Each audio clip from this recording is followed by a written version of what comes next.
Добар ден, драги ученици, и добре дојдовте во уште една лекција по музичко образование за трето оделение. Денес ќе учите со мене, Сонја Трифуновска, оделенски наставник во Основното училиште Гоце Делчев во Тетово.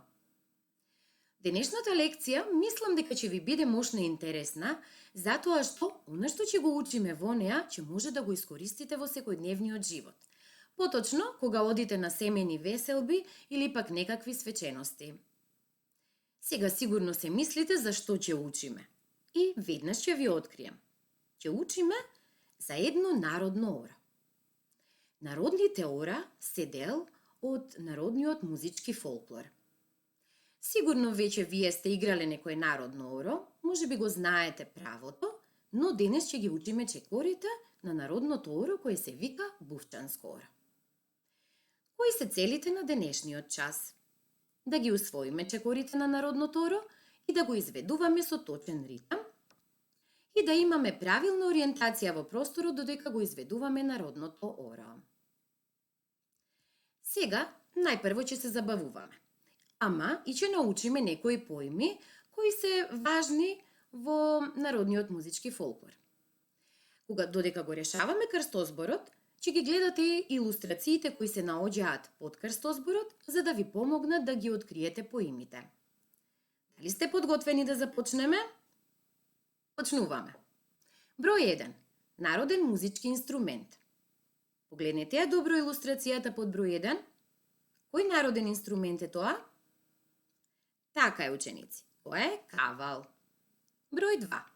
Оној кој го води орото. Како се вика тој човек? Па понекогаш во раката држи марамче. Секако дека знаете, тоа е ороводец. Број 3. Традиционална облека. Таа облека обично се носи на празник, но ја има и во музеите. Така е, тоа е носие. Под број 4. Народен танц. Ова е мошне лесно и веднаш погодивте, тоа е оро. И под број 5, горен дел од народна носија. Погледнете ја добро илустрацијата под број 5. Овој дел од народната носија ја носат и мажите и жените. Така е, ученици, тоа се вика елек. Одлично го решивме крстозборот, а сега да научиме нешто малку повеќе околу народните ора. Народните ора се дел од музичкиот фолклор. Тие се народни танци кои се пренесуваат од генерација на генерација и така стануваат дел од традицијата. Македонските народни ора се значаен дел од културното наследство на македонскиот народ. А сега дали сте подготвени да ги учиме чекорите на народното оро, бувчанско оро? Одлично, ученици, почнуваме. Сега ќе ги научиме чекорите на бувчанско оро. Ќе учиме да чекориме со број. Јас ги поделив чекорите во 4 групи. Во првата група на чекори ќе броиме по 4. Започнуваме на тој начин што ни се споени нозете. Ајде убаво да го наместите телото како мене, значи телото е исправено, нозете се споени и малку ќе ја подигнете левата нога зашто со неа започнуваме. И одиме наизменично наназад со лева, па со десна, па со лева. Ајде сега следете ги моите чекори, а потоа ќе повторите заедно по мене. Започнуваме. 1, 2, 3 и кога ќе треба да кажеме 4, ја подигнуваме десната нога, превиткана во коленото и тоа во висина на другото колено и телото го движиме на лева страна. Значи се вртиме на лево. Вака.